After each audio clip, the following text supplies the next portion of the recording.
presentes, amigos distantes, mas sempre amigos. Vamos abrir a nossa reunião de hoje, como sempre, pedindo assistência dos amigos espirituais para termos serenidade, intuições, para focarmos nos aspectos que realmente importam e por isso são necessários. Então vamos à nossa rogativa.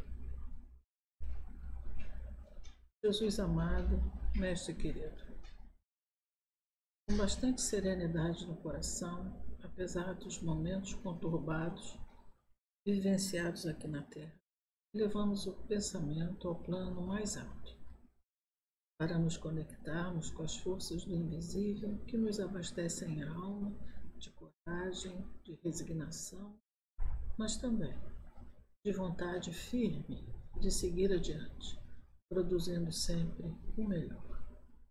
Pedimos, Mestre Jesus, as bênçãos do alto a inundar os nossos corações para vibrarmos sempre no bem, seguindo esse rastro de luz deixado por tantos e tantos que nos antecederam na vivência terrena. Em nome, Mestre Jesus, em nome de Deus, iniciamos a nossa reunião desse domingo. Que assim seja, graças a Deus. Bom, meus amigos, eu preparei uma sequência de slides e eu quero mudar tudo. Então, em vez de começar do início, eu vou começar do fim. Eu posso lá para baixo, depois a gente passa na teoria. Eu quero ir direto ao exemplo, porque se eu extrapolar o tempo, pelo menos o exemplo eu fiz direitinho. Então o exemplo está aqui. Contar um pouquinho desse caso. Eu li esse livro chamado Reportagem de Além Túmulo, de Chico Xavier, com Humberto de Campos. Deixa eu ver se é Humberto de Campos mesmo. E logo no primeiro capítulo, o exemplo vinha calhar para o assunto que eu abordaria aqui hoje, que é o caso desse... no livro ele chama de Domingos Gonzalez. É um padre na Espanha, século XV, e por não ter assim não ser muito rígido nos seus limites morais, ele ascendeu rapidamente na hierarquia da igreja e foi ser secretário-geral de Tomás de Torquemada na Espanha, no período pior da Inquisição. E chegou ao topo sempre mascarando, disfarçando com bastante hipocrisia a sua conduta, muitas vezes leviana, mas sempre com muita inteligência. E ele se destacou entre todos e fez fama como um bom padre, como um padre dedicado à causa católica. Acontece que ele foi assassinado por dois homens, um judeu, um dos perseguidos, né? Na igreja, dentro da própria igreja. Foi assassinado a facadas. E depois de um tempo ele foi considerado santo pelos seus contemporâneos da época, que tudo começaram a pedir a ele em orações, e isso provocou a igreja, que acabou mais tarde canonizando esse santo, que de santo não tinha nada, mas foi considerado santo. Essa história eu encontrei na internet. E a história que está narrada por Humberto de Campos é exatamente a mesma. Só que Humberto de Campos chama de Domingos Gonzalez. E o que eu encontrei na internet é Pedro de Arbues. Como a história bate local, data, sequência, tudo igualzinho, inclusive as referências colaterais, é exatamente a mesma história. Eu acho que Humberto de Campos protegeu a identidade desse amigo infeliz e colocou um nome, um pseudônimo, para proteger a identidade dele. Mas o fato é o mesmo. Mas o que vem para nós de interessante é, logo que ele morre, a família dele achou que produziu um santo e que então estava dispensada de trabalho, que ela tinha direito a ser sustentada pela igreja. E toda a sua família passou a viver no ócio com o sustento dado pela igreja. E logo a seguir, todos os seus amigos e conhecidos começaram a fazer rogativas a ele, já que ele era um santo.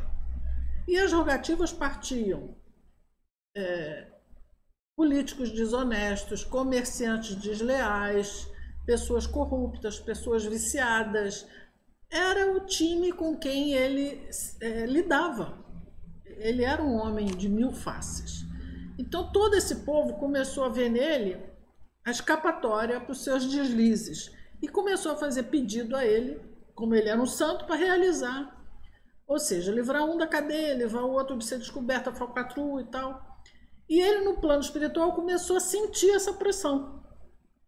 Primeiro, aquelas homenagens que foram feitas a ele, que pesavam em cima dele, porque ele não era santo e ele sabia que não era. E ele era obrigado a comparecer àquelas homenagens póstumas todas. Depois, aquele monte de pedido. Aquilo foi crescendo, crescendo. Ele ficou 100 anos, segundo Humberto de Campos, no plano espiritual, amargurado, sofrendo terrivelmente, envergonhado e sem solução, porque ele fez tudo aquilo. Até que ele caiu em prantos e fez uma prece do fundo do coração, do fundo da alma dele, pedindo a Jesus para ele esquecer quem ele tinha sido. Ele não queria mais lembrar aquilo. Que o maior castigo dele era lembrar. E Jesus concedeu. Então, no século XVI, ele vem reencarnar no Brasil. Lembrando que no livro Coração do Mundo, Pátria do Evangelho, o próprio Humberto de Campos narra que o povo que veio encarnar no Brasil e dar um impulso de progresso na nova terra eram todos os proscritos da lei, não da lei humana, mas da lei moral. Então não surpreende que ele estivesse dentro dessa leva que no século XVI veio para o Brasil com essa missão de trazer progresso para cá. E ele encarnou aqui e encarnou como negro, um escravo africano. E segundo Humberto de Campos, desde o século XVI, ele continua encarnando no Brasil, até hoje, 400 anos, para se livrar de uma culpa, de um remorso, de um peso que ele mesmo produziu para si. E diz Humberto de Campos que ele instintivamente, mesmo agora nessas várias encarnações, ele foge de alguém que o elogie como uma atitude boa, porque ele tem trauma de ser santo de novo. Então ele faz de tudo para não aparecer, mesmo nas caridades que ele faz, nos gestos nobres que ele produz, ele procura que ninguém veja, porque ninguém pode saber, nem chegar perto de saber que um dia ele foi santo, foi chamado de santo. Essa culpa foi uma pena que ele mesmo produziu para si na vida futura, vidas futuras, por causa de digamos assim, uma rotulagem que ele não merecia, mas que levou. E eu queria trazer um outro exemplo, um outro caso, que é um grande amigo, orgulhosamente, posso chamar de amigo, o Altivo. Quem está ali do lado dele é o professor José Jorge, que também é amigo. Os dois já desencarnados. Desencarnaram com uma diferença de 1 ano um do outro. O Altivo me ajudou muito aqui na formação da casa, depois dos primeiros anos de muita dificuldade, e a gente pensa sempre em desistir, que é o caminho mais fácil, é o da desistência.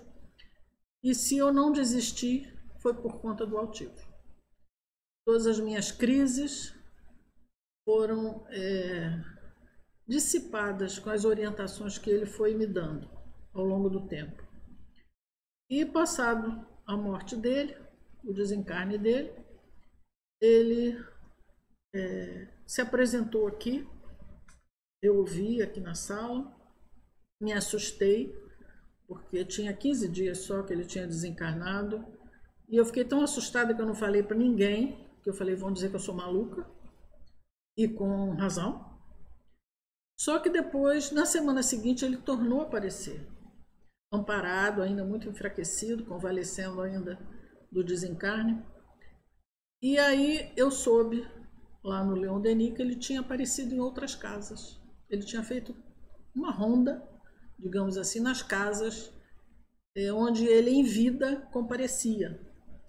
Talvez para ver como era o plano espiritual, porque o plano material ele conhecia bem, todas elas. E aí eu fiquei mais aliviada porque eu não estava maluca. E ele começou a se apresentar aqui, no final da reunião, e eu, há mais de 10 anos, o plano espiritual atuava no final da reunião, e eu sempre travava e censurava ali. Era uma censura realmente horrorosa que eu fazia, mas com medo, tentando preservar o nosso ambiente de reunião. Eu não queria que a casa se tornasse um espetáculo.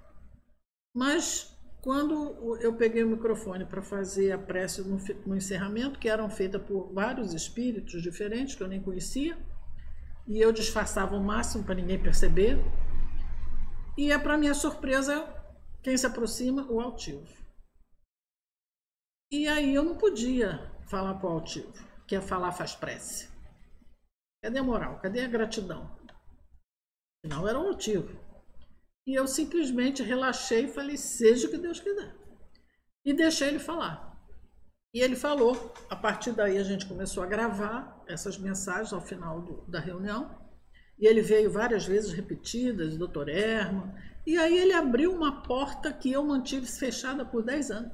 Ele veio e arrombou, escancarou.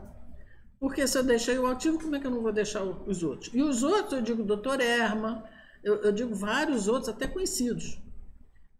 Então não pude mais cercear ninguém.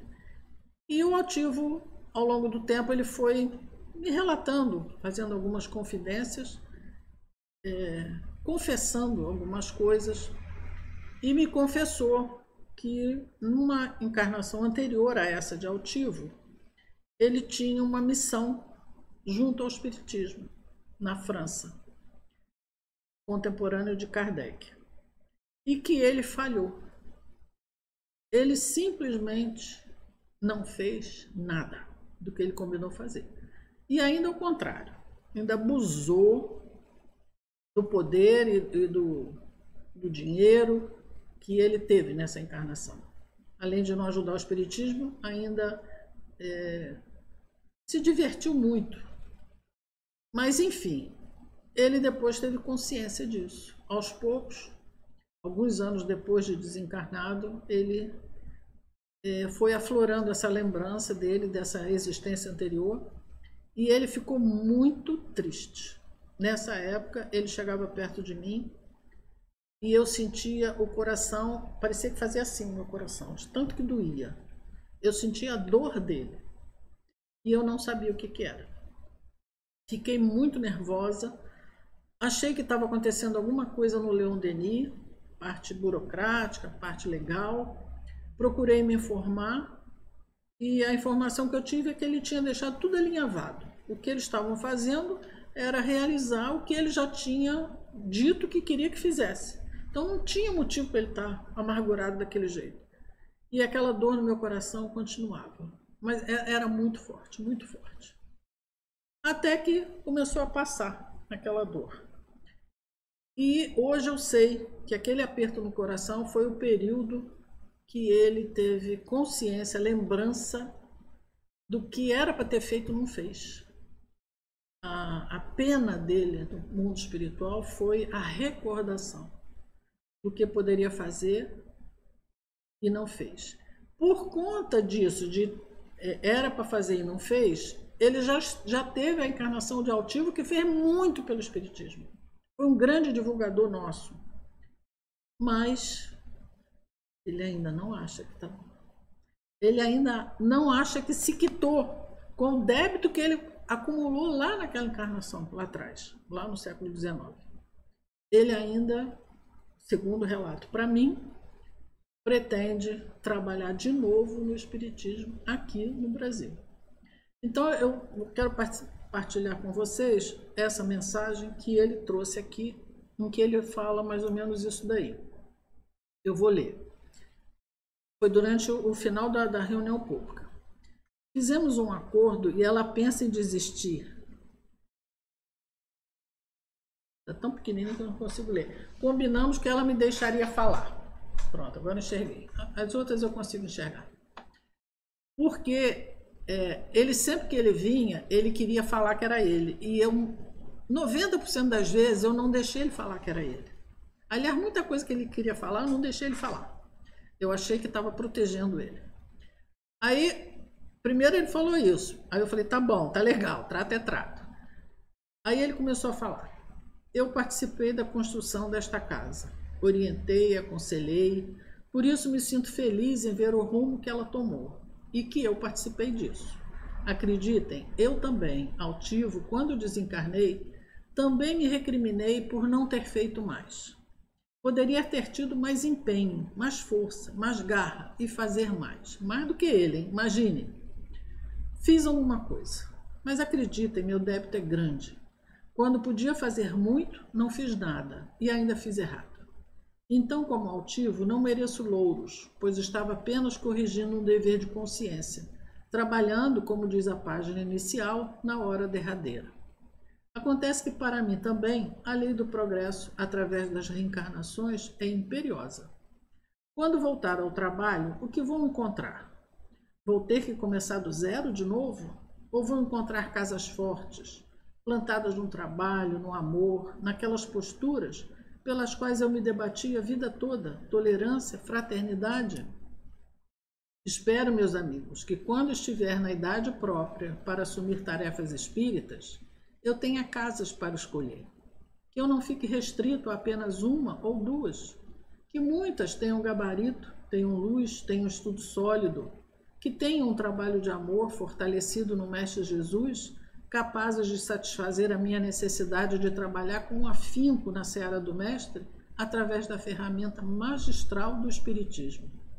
Acreditem, uma existência é muito pouco para quem quer fazer tanto. Mas o tempo caminha e o tempo chega com novas oportunidades.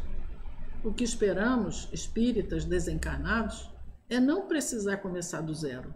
É poder achar a casa com boas vibrações, com boa assistência espiritual, com trabalhadores de boa vontade, amigos dispostos para todos juntos suarmos a camisa, segurarmos os estresses dos aborrecimentos todos juntos, porque vamos crescer assim. Porque precisamos aprender a olhar para cima, para a luz e ter sempre o norte no Mestre Jesus, no Espiritismo tão amado, tão divulgado e tão pouco praticado ainda. E é aí que vamos ter que fazer de novo.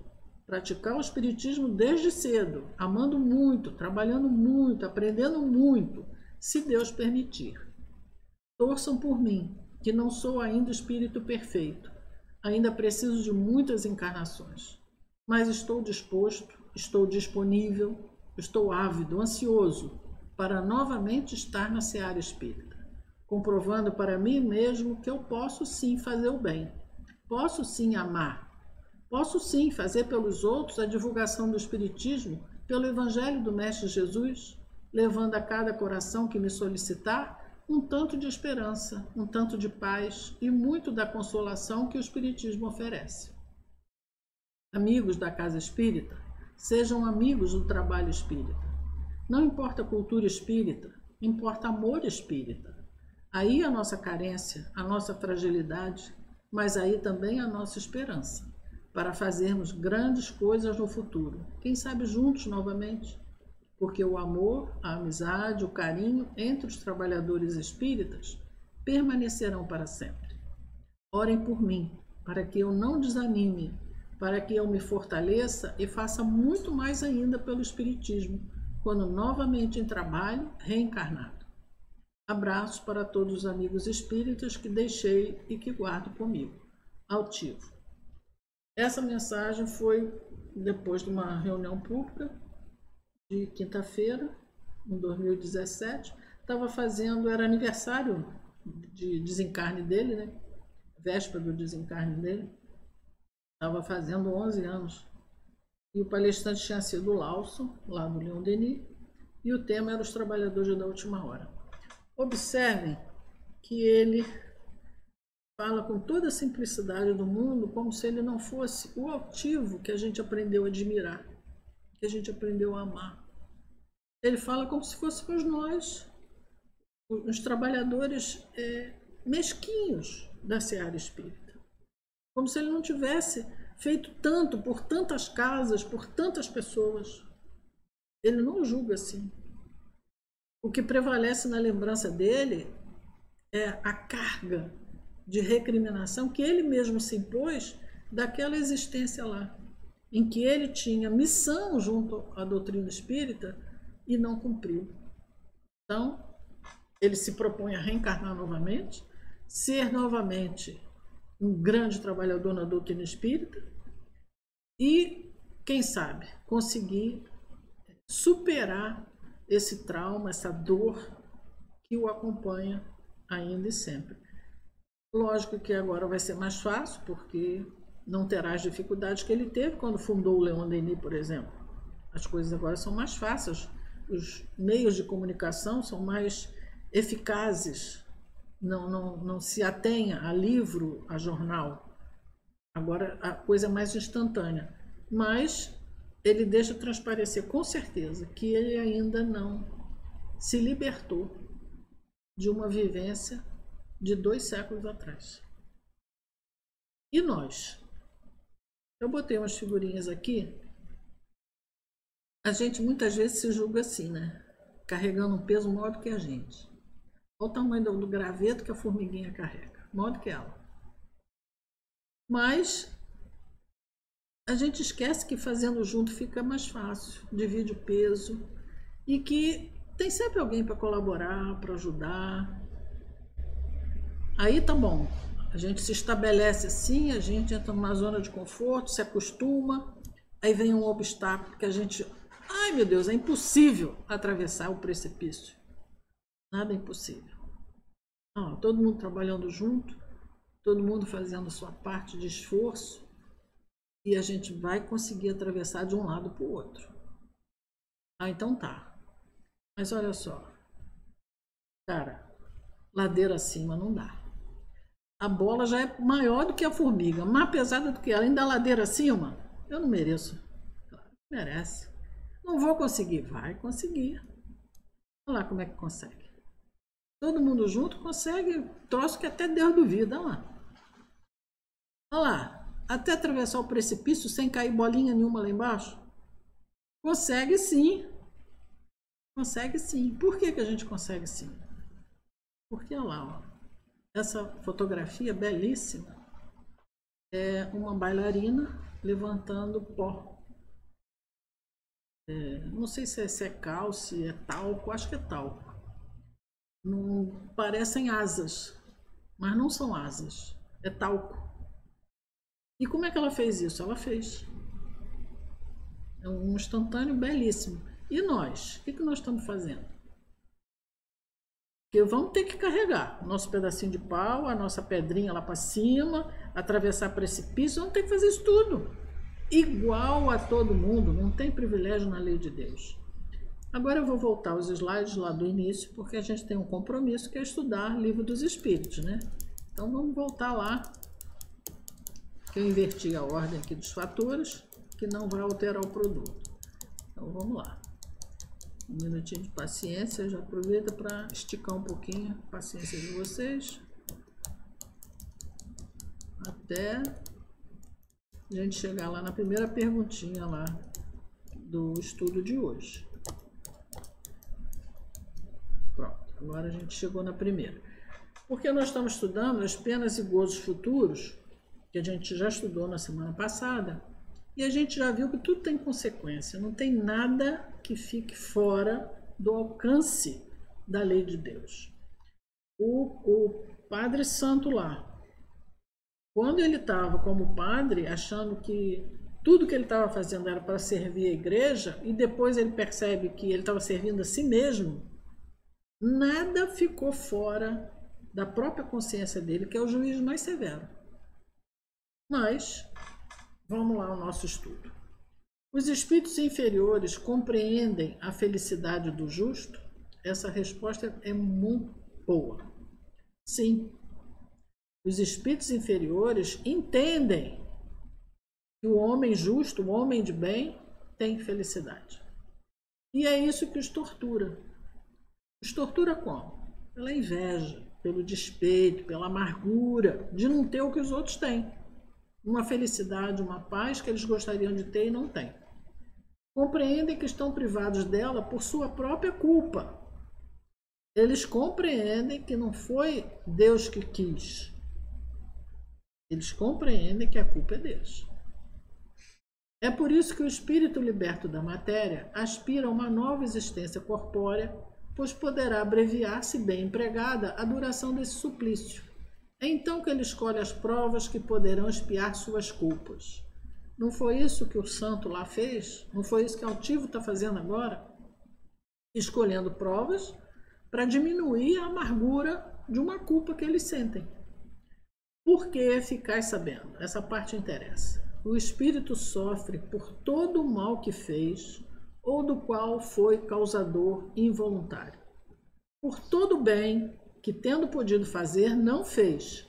E por todo o mal que resultar do bem que deixou de fazer. É o caso do altivo, que podia ter feito um monte de bem naquela encarnação lá e não fez. Depois, como altivo, tentou recuperar, mas ele não está satisfeito.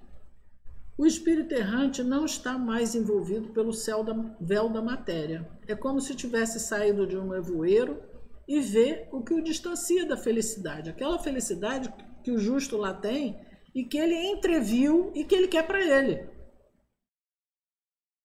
É como se tivesse saído de um nevoeiro e vê o que distancia da felicidade. Então sofre ainda mais, porque compreende quanto é culpado. Ele não tem mais em quem jogar a culpa. Ele entende que a culpa é só dele e fica mais pesado. Para ele não existe mais a ilusão, vê a realidade das coisas.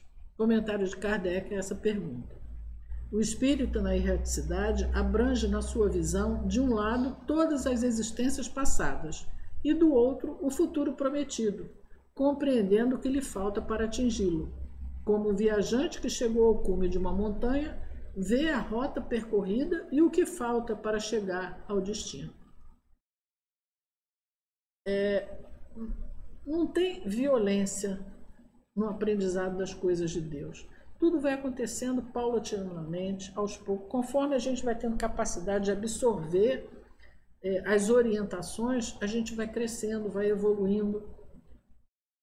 Onde quer que a gente espírito esteja, encarnado ou desencarnado, num vale de sofrimento ou numa mansão de paz, ele tem oportunidades de crescimento.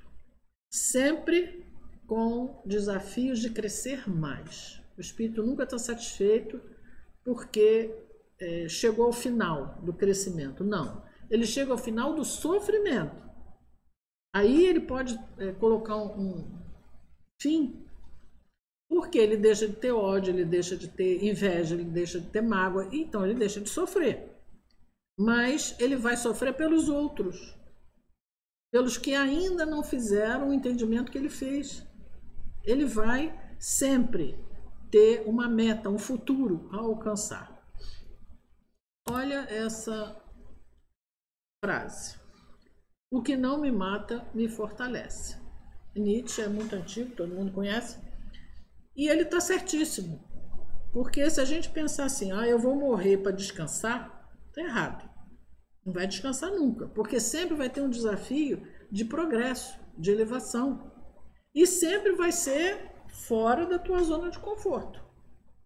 Então, se não me matar, se não me esmagar, vai me criar forças novas, vai me dar capacidade de suplantar e seguir adiante com mais garra, com mais empenho e com mais eficácia. Realmente, o que não me matar vai me deixar melhor. Outra pergunta, 976. Ver os espíritos que sofrem não é para os bons uma causa de aflição? E nesse caso, em que se transforma a sua felicidade assim perturbada? Olha só, ver os espíritos que sofrem é uma coisa. Se eu estou sofrendo junto, a gente equilibra sofrimento, estamos todos juntos. Mas se eu já não estou, já sou espírito bom, ver quem ainda está naquela situação ali, de penúria, não é perder a felicidade? Essa é a pergunta. Isso não é uma aflição para esses espíritos bons, porque eles sabem que o mal terá um fim. Eles sabem que aquela aflição que aqueles irmãos estão passando é um impulso para o crescimento deles. Não é um castigo, é um método educativo. O mal terá um fim e ajudam os outros no seu aperfeiçoamento, estendendo-lhes as mãos. Os bons ajudam os imperfeitos. Essa é a sua ocupação e um gozo quando obtém êxito. Olha só, quando obtém êxito, porque o espírito imperfeito nem sempre aceita ajuda. Ele é rebelde, ele é indisciplinado, é difícil, ajudar é difícil. Aí eu botei ali do lado as 3 perguntinhas que está lá no Código Penal da Vida Futura, lá no Céu e Inferno, no livro Céu e Inferno, que é necessário arrependimento, expiação, reparação, para você se quitar. Então, tanto o santo lá, da Inquisição, quanto o altivo, para ele se quitar completamente com a sua consciência, tem que passar por essas 3 etapas. A primeira é o arrependimento, é cair a ficha, me dei conta de que, cara, vacilei, fiz mal, fiz burrada, foi mal. Mas só nessa primeira etapa já tem um alívio das suas dores, porque ela já suaviza a culpa. O entendimento clareia e ameniza a tortura, porque planta no coração do homem a esperança de sair daquela tortura, de conseguir fazer diferente. Pode ocorrer em qualquer parte, em qualquer tempo, tanto encarnado quanto desencarnado, em qualquer idade, não tem condição para isso. Esse é o primeiro ponto. Mas esse primeiro ponto leva para o segundo, obrigatoriamente, que é a expiação. Se eu fiz errado, eu tenho que fazer o certo agora. Então a expiação é o sofrimento físico ou moral.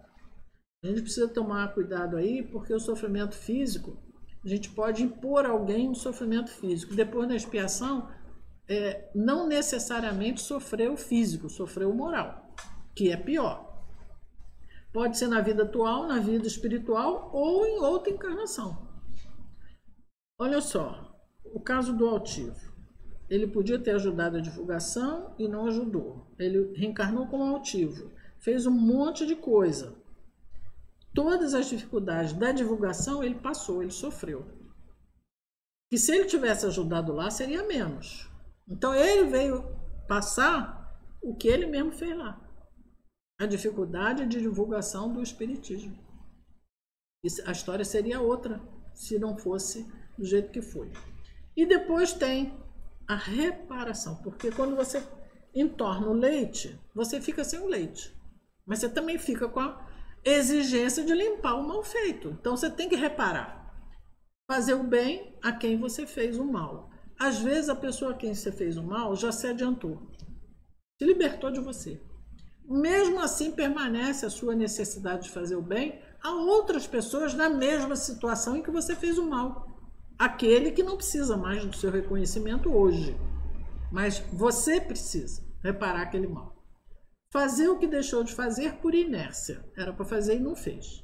Cumprir deveres desprezados, transformando defeitos em virtudes. Esgotado essa sequência, você está limpo, você está equilibrado, você está em paz. Você vai deixar de encarnar? Não. Agora você vai encarnar para ajudar os outros que não conseguiram essa paz. Simples assim. 976A. Concebe-se isso da parte dos espíritos estranhos ou indiferentes, mas a visão das dores e dos sofrimentos dos que lhes foram caros na terra não lhes perturba a felicidade? Se eles não vissem esses sofrimentos, seriam estranhos após a morte. Ora, a religião vos diz que as almas vos veem, mas consideram as vossas aflições de outro ponto de vista, pois sabem que os vossos sofrimentos são úteis para o vosso adiantamento, desde que os suporteis com resignação.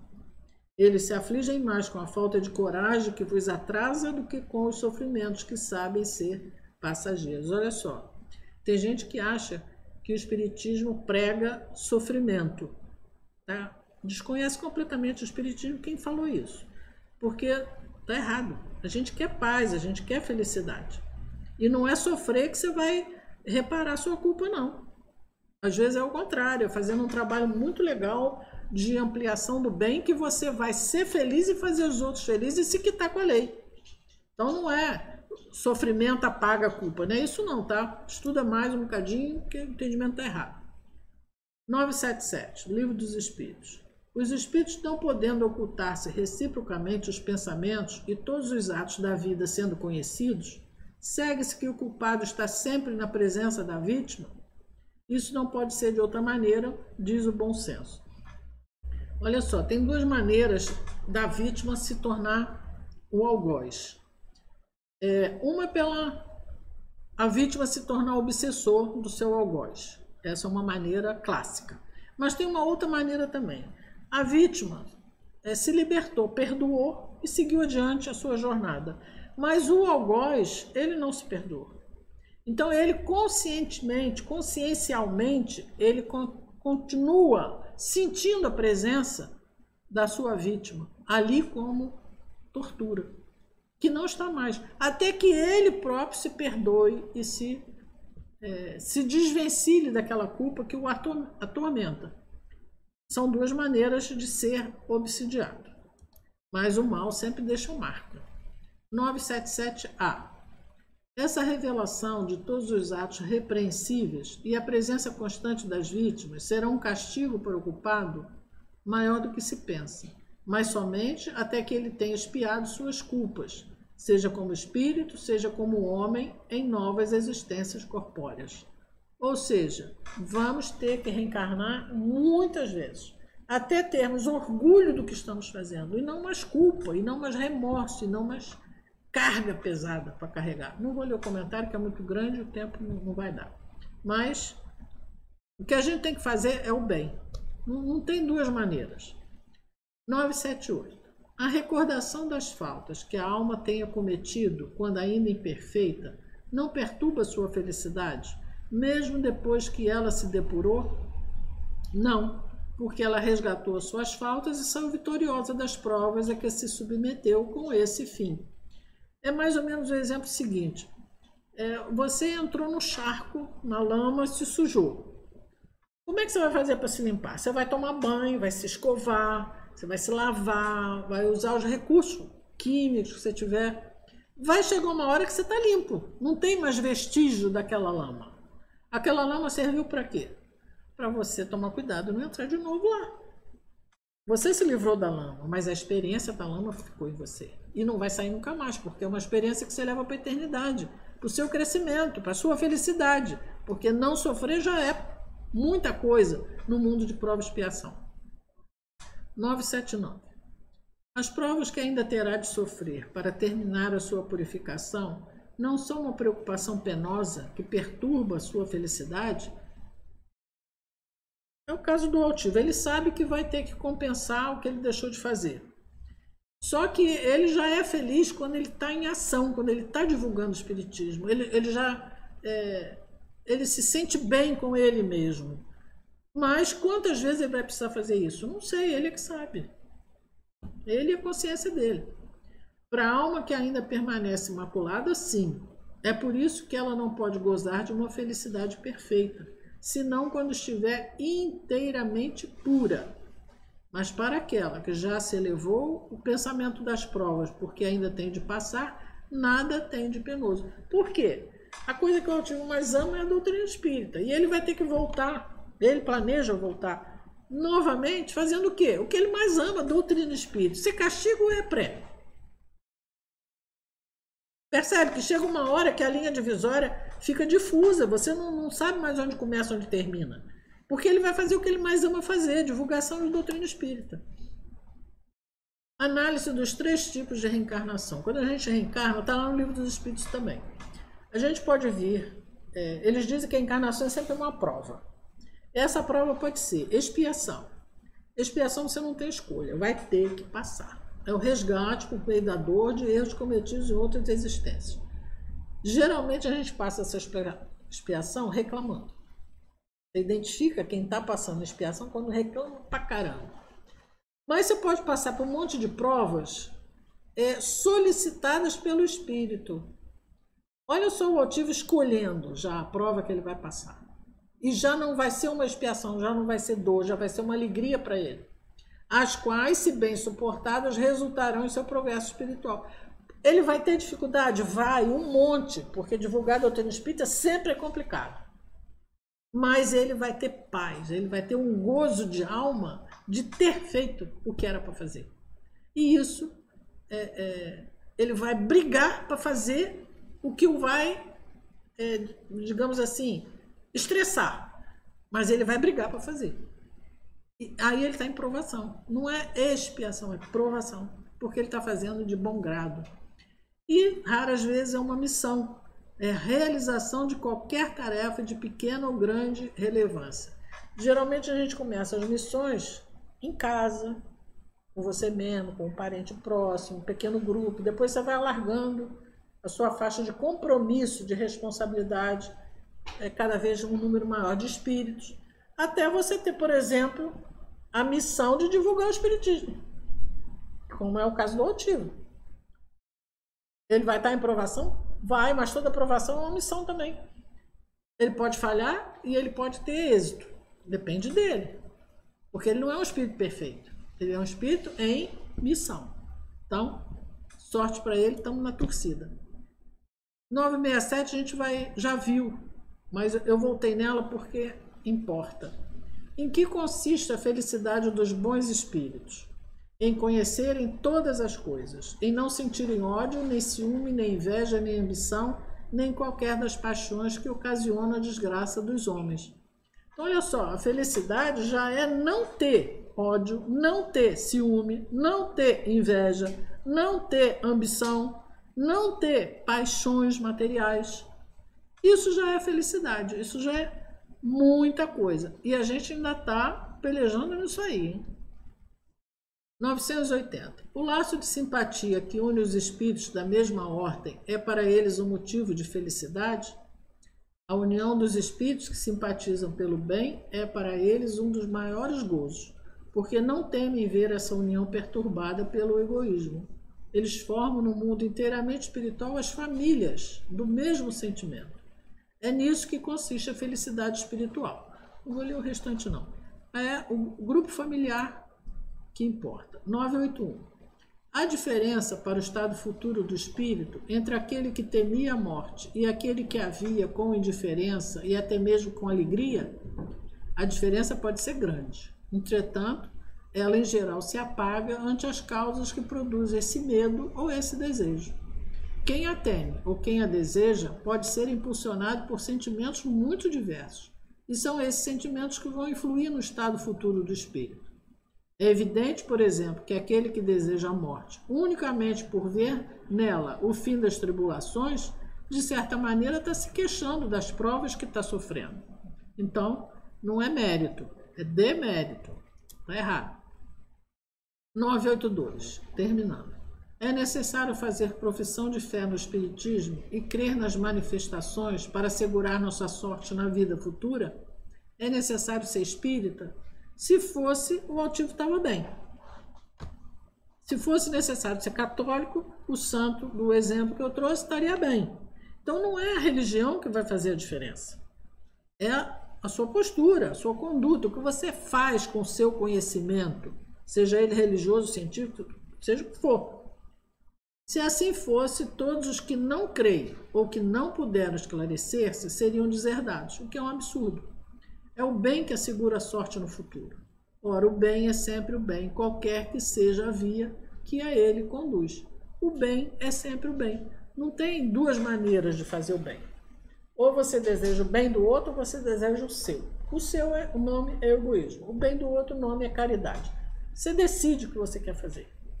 E depois assume as consequências, porque penas e gozos futuros depende de você. Meus amigos, estamos chegando ao final. Preparei muita coisa para falar, mas o tempo não dá. Deixa para a próxima vez. Mas tenho certeza que vai ficar os dois exemplos que eu trouxe, do santo católico e do santo espírita, que para mim o Altivo é santo. Então, nosso santo espírito.